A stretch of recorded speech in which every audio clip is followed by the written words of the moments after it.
중간 정리. 우리는 지금까지 고대, 중세, 르네상스 시기 미술을 알아보았다. 우선 고대 미술은 그리스 로마를 기반으로 하는 이성을 중시하고 조화와 균형과 비례를 통해 아름다움을 추구하는 미술이었다.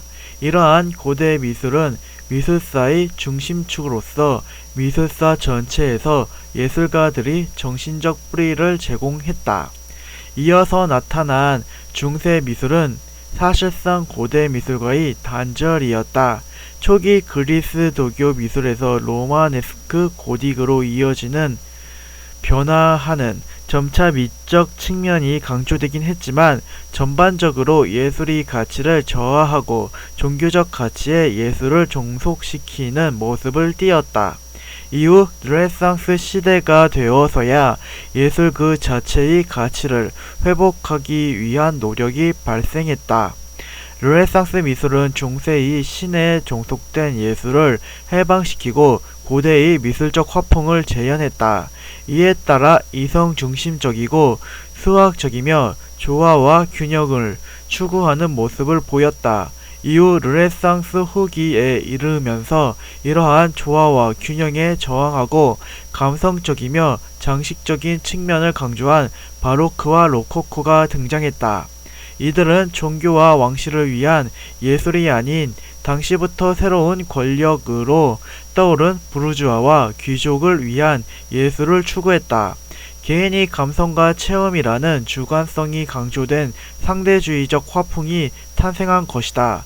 미술사를 단순화해 본다면 그리스 로마 미술로 시작해서 이 시대의 정신을 이어받는 르네상스 미술은 이성적인 예술을 추구하는 절대주의적 미술이라고 할 수 있을 것이다. 이에 비해서 감성적 측면을 강조하는 바로크 로코코는 상대주의적 미술로 볼 수 있다. 다만 중세는 종교적 성향이 예술의 가치를 압도하므로 논외로 하려고 한다. 표로 정리하면 다음과 같다. 초기 근대 미술, 신고전주의와 낭만주의. 신고전주의 A. 르네상스 이후 근대 미술은 크게 초기 근대와 후기 근대로 구분하여 미술적 양식을 살펴볼 수 있다. 우선 초기 근대 미술은 로코코의 퇴폐미에 대한 저항으로 시작된다. 로코코의 감성적이고 유약하며 여성적인 측면에 대한 반발이 다시 예전의 고대 미술이나 르네상스의 이성적이고 강인하며 남성적인 모습으로의 회귀를 낳은 것이다. 이들은 예술의 뿌리가 되는 고대 그리스 로마 미술로 돌아가고자 했기에 신고전주의로 불린다. 사실 신고전주의는 화풍에 있어서는 새로울 게 없다. 그리스 로마 미술로의 복귀가 이들의 추구점이다. 앞으로도 계속 살펴보겠지만 예술사에서는 이성과 감성, 절대주의와 상대주의가 반복해서 등장한다. 르네상스의 이성에 대한 반대가 바로크와 로코코의 감성을 낳고 이에 대한 반대가 다시 신고전주의의 이성 추구를 낳은 것이다. 잠시 후에 살펴보겠지만 신고전주의의 이성 추구에 반대해서 다시 낭만주의가 인간이 감성을 앞세우며 등장한다. 초기 근대 미술은 신고전주의와 낭만주의의 대결이다. 우선 신고전주의에 대해서 더 알아보자. 신고전주의는 프랑스 로코코의 퇴폐미에 대한 저항으로 영국에서 시작되었으나 다시 프랑스로 수용되어 절정을 맞이했다. 당시 프랑스에서 신고전주의가 빠르게 확산될 수 있었던 것은 시민들의 요구 때문이 아니었다. 국가 주도의 의도적인 확산에 그 원인이 있다. 당시 왕이었던 루이 16세는 프랑스 로코코의 향락적 분위기에서 벗어나 엄숙하고 계몽적이며 애국적인 분위기를 만들어내고자 했다. 그래서 그는 프랑스 아카데미를 설립하고 국가적 차원에서 화가를 양성했다.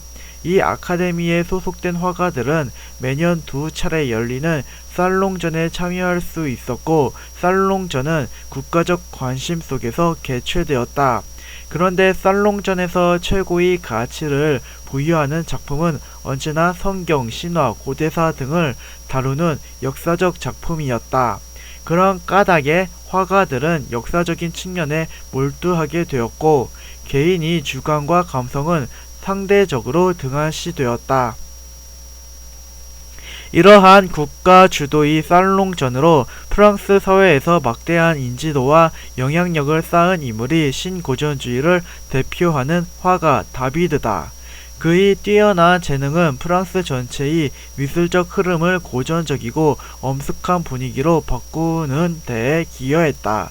대표적인 그림으로는 마라의 죽음, 호라티우스의 맹세, 소크라테스의 죽음 등이 있다. 위 작품은 독배를 들기 전에 소크라테스가 고결함을 지키며 제자들에게 자신의 철학을 밝히는 장면이다. 다비드는 개별 인물의 사실적인 묘사와 안정적인 배치로 고전주의적인 안정감과 비율 조화를 훌륭하게 드러내고 있다. 다비드 이외의 신고전주의의 대표적인 인물은 앵그르다.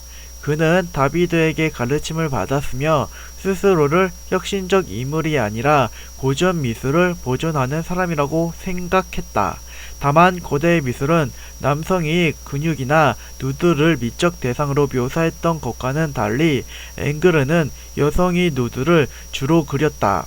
그리는 대상은 달라졌지만 그리스 조각 작품이 미적 요소를 분석하고 이를 고전풍의 세련미로 그려낸 까닭에 그는 전형적인 신고전주의 화가로 평가되었다.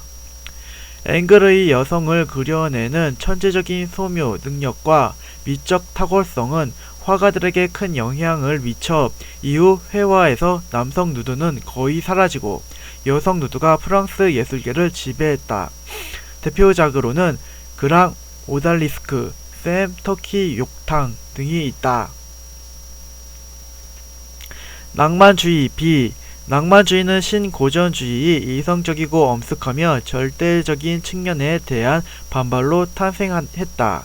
낭만주의 예술가들은 신고전주의가 고대를 모방하고 재현하려고만 할 뿐 개인의 감성과 주관의 탁월성을 소홀히 했다고 생각했다. 이에 따라 창작자의 주관과 표현을 강조하고 자유로운 공상과 환상의 세계를 그림이 대상으로 하는 낭만주의 미술이 탄생했다.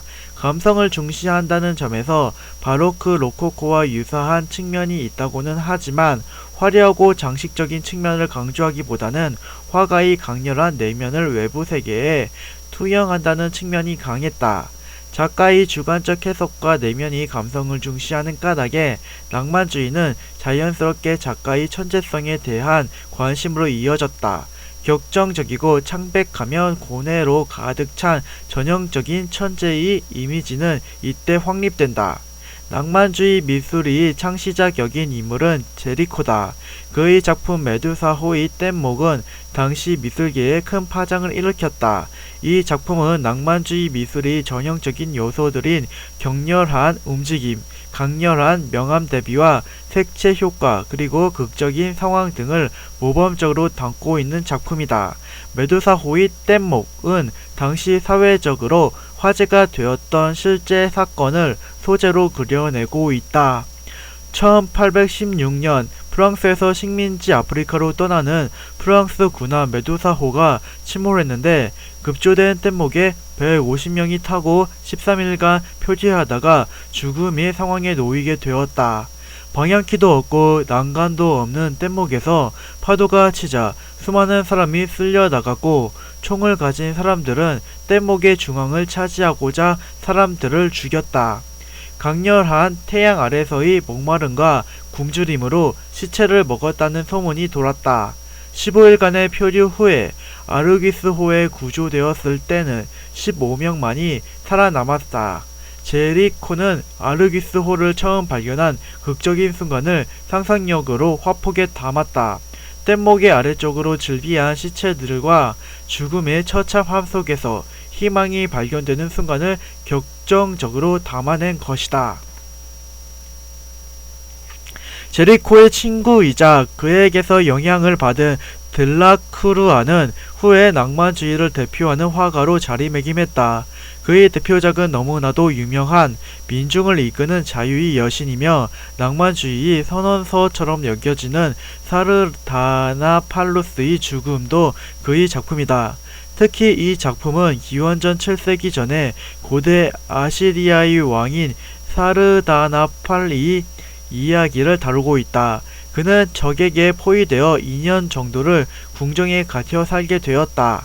결국 적들이 최종적으로 침입하기 전에 사르다나팔은 모든 애척과 애마를 죽이고 궁정을 불태우게 했다. 들라크루아는 이 극단적이고 극적인 장면을 상상력을 가미해 아름답게 그려냈다. 초기 근대 미술은 이성과 절대적 객관성을 강조한 신고전주의와 감성과 주관성을 강조한 낭만주의로 구분된다. 이성과 감성 절대와 상대의 대립은 후기 근대까지 반복된다. 이제 후기 근대의 미술 사조를 알아볼 차례다.